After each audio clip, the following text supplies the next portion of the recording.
Laissez toute espérance, vous qui rentrez ici.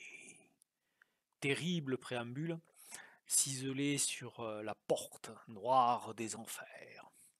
Salutations à vous. Bon, je voulais vous présenter le kit de découverte d'Inferno. Donc c'est un jeu de rôle du studio Acheron. Nos amis rôlistes italiens. Alors après l'excellentissime Brancalonia, mêlant picaresque et burlesque, dans une Italie médiévale fantasmée, Armata Brancaleone. Là, nos amis rôlistes italiens s'attaquent à un monument de la littérature italienne, l'enfer poétique de Dante. Donc, Dante, celui bien sûr de la Divine Comédie. Alors déjà le titre du studio Acheron est un hommage au premier des fleuves infernaux. Et donc pour dire que sûrement ce portage devait tenir à cœur à ce studio. Et je dirais qu'ils ont magnifiquement su mélanger ce cadre, ces tribulations infernales du poète, et le célébrissime jeu de rôle mondialement connu, dont Donjons et Dragons, 5e édition.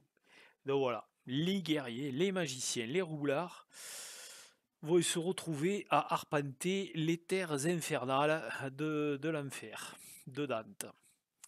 Donc le financement participatif de ce jeu a été un incroyable succès, hein. Je crois de mémoire à peu près plus de 400 000 euros, pulvérisant bien sûr le record qu'ils avaient fait avec Brancalonia. Donc, comme un peu dans la divine comédie de ce cher poète, le studio a fait trois recueils, trois livres. Donc, du côté de Dante, nous avons bien sûr Inferno, l'enfer, le purgatoire et le paradis. Et là, dans la gamme, nous aurons en fait un guide des joueurs. C'est Dante, le guide de l'enfer. Ensuite, nous avons un guide du maître de jeu avec un bestiaire. Et pour finir, nous avons un livre sur l'art, sur les illustrations qui ont été faites pour cette gamme. Chez nous, alors c'est une gamme qui se veut aussi complète, hein. C'est les auteurs et le studio a clairement dit voilà, c'est un stand-alone. On va par rapport au financement participatif, on va essayer bien sûr de vous faire la plus belle gamme possible, mais elle sera finalisée avec ce triptyque et bien sûr tous les gains qui seront débloqués durant ce financement. Bon, il y a un écran, hein, il y a un écran du maître de jeu bien sûr qui est prévu, un écran de jeu qui est aussi bien sûr prévu. Que dire? Oui, voilà, je voulais vous dire que par rapport au studio Agathe, donc nous avons eu le financement participatif de Brancalonia qui a été aussi un beau succès, qui a eu un succès quasi équivalent à celui des Italiens. Et donc, le studio Agathe offre aux souscripteurs donc la version française de ce kit que je vous montre là, hein, ce kit de découverte d'Inferno, que nous allons avoir en PDF. Alors, bien sûr, avec Brancalonia, on est aux antipodes,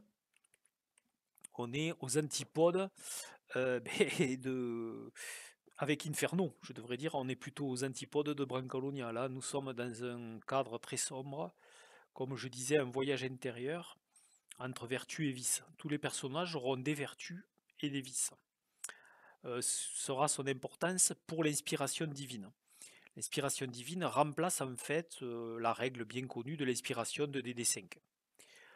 Donc, comme je disais, donc on joue des personnages de nature mauvaise et on joue surtout des âmes errantes perdues en terre infernale. Donc, dans ce cadre de jeu, l'espoir est en fait la valeur la plus importante. Elle est même plus importante que les points de vie. Parce que dans ce jeu, la mort n'est pas définitive. Les personnages sont issus des cendres des enfers et retournent aux cendres et renaissent des cendres. Donc la véritable jauge du jeu est celle de l'espoir. Alors si mes souvenirs sont bons, je pense que chaque personnage doit au départ avoir 33 points d'espoir. Voilà. Chaque renaissance lui en coûtera 3 points d'espoir. Voilà. À 0 point d'espoir, le personnage en fait rejoint les âmes damnées, le décorum de l'enfer, et en fait il n'est plus que souffrance, il n'a plus de libre arbitre, et en fait il fait partie du décor des flammes de l'enfer. Donc ça n'est fini pour lui, quoi. Donc regagner de l'espoir dans le jeu va être très compliqué. Donc le MJ pourra donner, en fonction des réussites des joueurs, quelques petits points d'espoir en de très rares occasions. Ensuite, le personnage pourra éventuellement faire regagner de l'espoir à ses alliés. Mais le prix est terrible, en fait, il faut compter sacrifier 2 points d'espoir pour donner un unique point d'espoir à un allié. Donc comme je vous expliquais, l'inspiration divine est très importante parce qu'elle va permettre d'atténuer la perte d'espoir. Mais il est tout aussi difficile d'activer l'inspiration divine que la traditionnelle inspiration de DT5. Le combat. Alors le combat, bien sûr, dans un traditionnel DD5, bon, c'est abattre le boss, c'est abattre le méchant de l'histoire, c'est se faire un passage dans un donjon pour récupérer des artefacts perdus. Mais là, en fait, le combat, forcément, ce n'est pas une finalité, c'est tout juste une distraction parce que tout simplement, tout ce qui se trouve aux enfers, de toute manière, n'est pas mortel. Donc, de toute manière, la destruction des choses que vont abattre les PJ n'est que fugace. Voilà. C'est plus un changement d'état spirituel que autre chose. Donc, voilà, le but, c'est vraiment la délivrance de l'âme des personnages. Voilà, c'est ça qui va être un peu plus, je dirais, difficile. Donc on joue ces âmes errantes, ces Lost One, ces gens perdus dans les terres de l'enfer. Alors avant de vous parler du chapitre 2 qui concerne vraiment justement les terres de l'enfer, je voulais vous parler en fait des archétypes. Donc comme je vous avais dit, il y a plusieurs archétypes. Et donc là, par exemple, on va prendre le tyran. Donc dans le kit, comme je vous disais, il y en a 4, le tyran, le saint, l'illuminatus et l'exilé. Donc le tyran, en fait, c'est le guerrier. C'est le combattant perdu, déchu. Voilà, on a des superbes illustrations. Et en fait, chaque archétype a des emblèmes des enfers. Des distinctions, pourrait-on dire, matérielles qui indiquent, à quel type d'âme errante il est issu. Donc, par exemple, le tyran, il a 3 emblèmes. Il a le crâne couronné, le manteau sanglant et le fardeau. Voilà, donc le crâne couronné, c'est que tous les tyrans portent un casque, une tiare ou une pièce de tête qui forme comme un crâne couronné, qui symbolise son pouvoir terrestre, mais aussi sa violence, le fait qu'il se met la désolation, avant bien sûr de lui-même mais connaître l'ultime dénouement, donc la mort. Dans le manteau sanglant, en fait, les tyrans portent une longue cape rouge sur les épaules, gorgée de sang, d'une couleur bien sûr écarlate, dont le sang goutte derrière leurs pas. Et en fait, ce manteau sanglant euh, symbolise le fait qu'ils aient passé une éternité dans la rivière infernale qui est réservée à tous les tueurs, ivres de sang. Voilà. Et ensuite, nous avons le fardeau. Et oui, les tyrans, en fait, ils portent une énorme épée, qui est le symbole du poids de leurs actions violentes et l'instrument de leur vie sanglante. Et ils s'en servent, bien sûr, pour répandre encore leur ire dans les enfers. Donc on voit la lame là de cette illustration. Chaque archétype aussi a en fait un pouvoir qui est lié au péché du personnage. Donc en fait, chaque archétype a le moyen d'étreindre ce péché.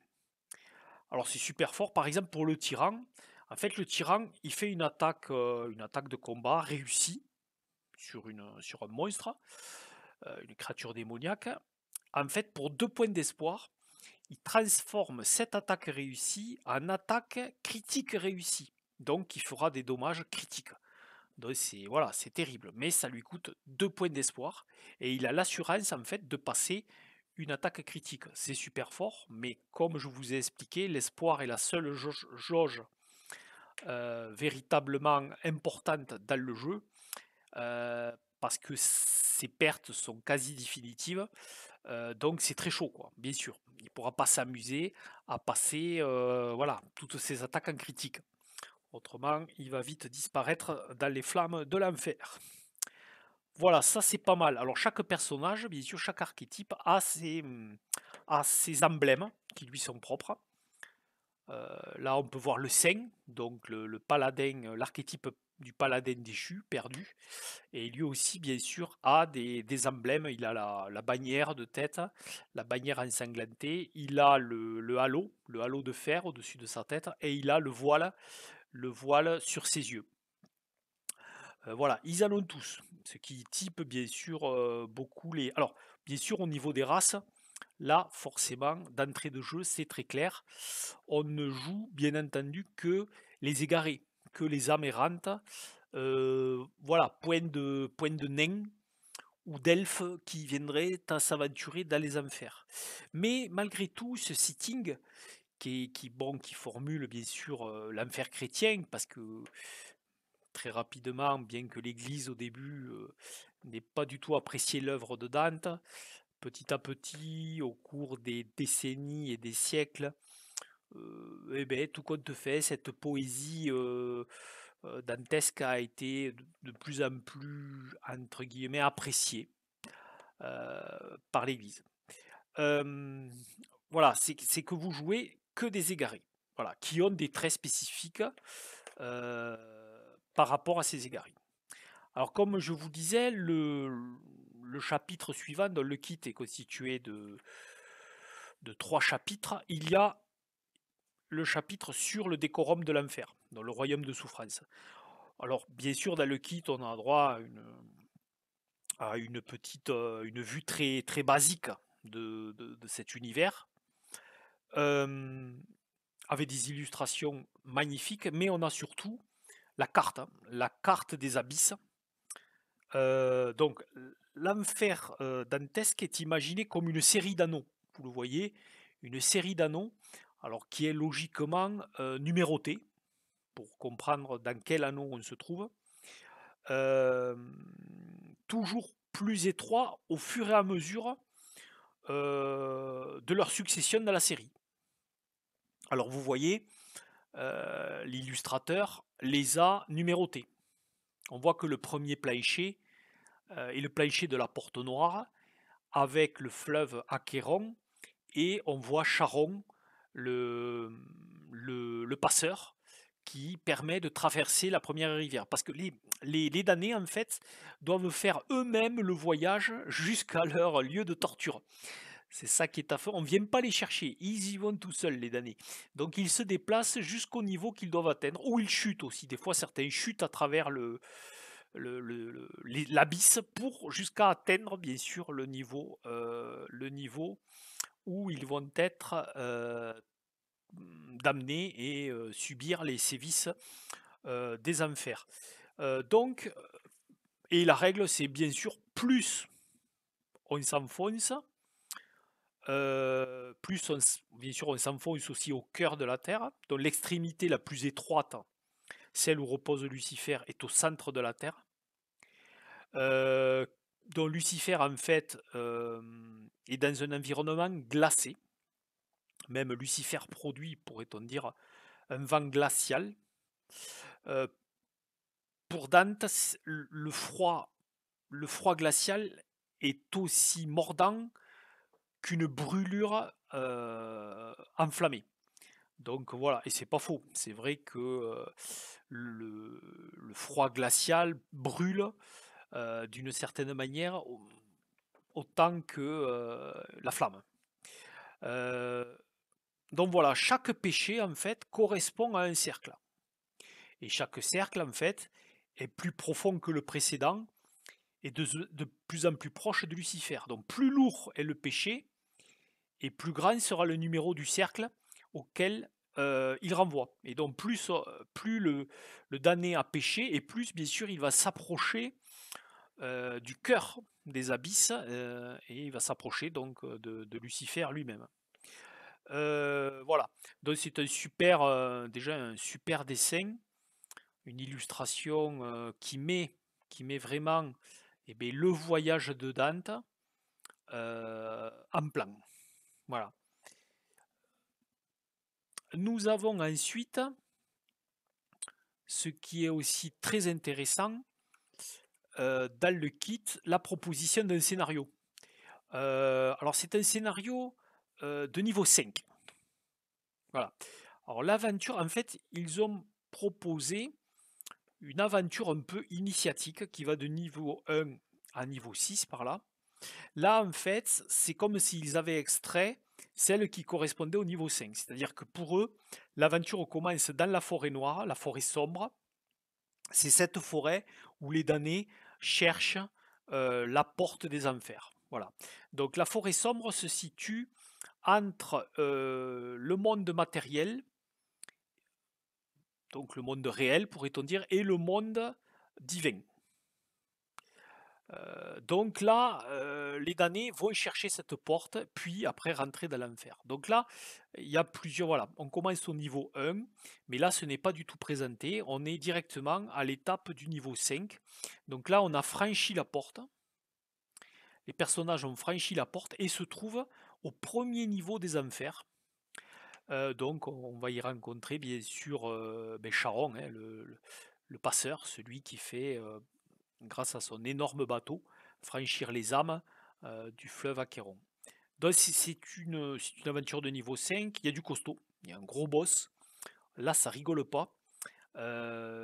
L'ambiance est sombre, désespérante, comme on peut voir sur cette illustration ancienne.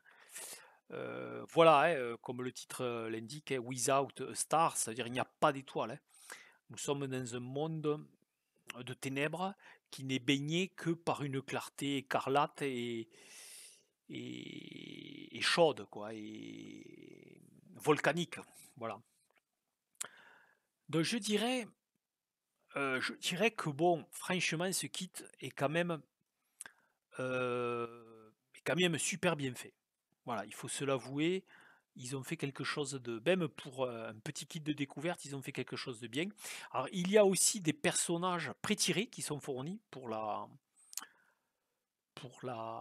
cette aventure de niveau 5. Et justement, bien sûr, les fiches d'Inferno, il y a une genre de rosace avec les points d'espoir qui seront cochés et qui iront en s'amenuisant. Il y a ce que je vous expliquais sur ces fiches aussi, la vertu et le vice, qui déterminent aussi les personnages. Deux vertus, deux vices. Hem, il y a aussi la raison pourquoi il se retrouve en enfer, parce que comme je vous disais, on joue, bon, ben, des personnages, fondamentalement mauvais, qui sont en quête de rédemption. Donc pour conclure, comme j'allais vous dire, bon, beh, pour moi en tout cas c'est une belle réussite. Heu, le kit en fait montre vraiment, et permet tout un balayage de ce que propose un peu le cadre de jeu. Les illustrations Medfan sont vraiment parfaites, hein, et ils sont arrivés dans les tonalités bien sûr de leurs illustrations, à les mélanger, divinement pourrait-on dire, les illustrations anciennes, de l'œuvre, heu, qui étaient notoirement connues et c'est vrai que c'est bien. Je trouve que ce mélange, entre ces illustrations Medfan et des œuvres plus anciennes sont, très à propos. Donc personnellement, que dire?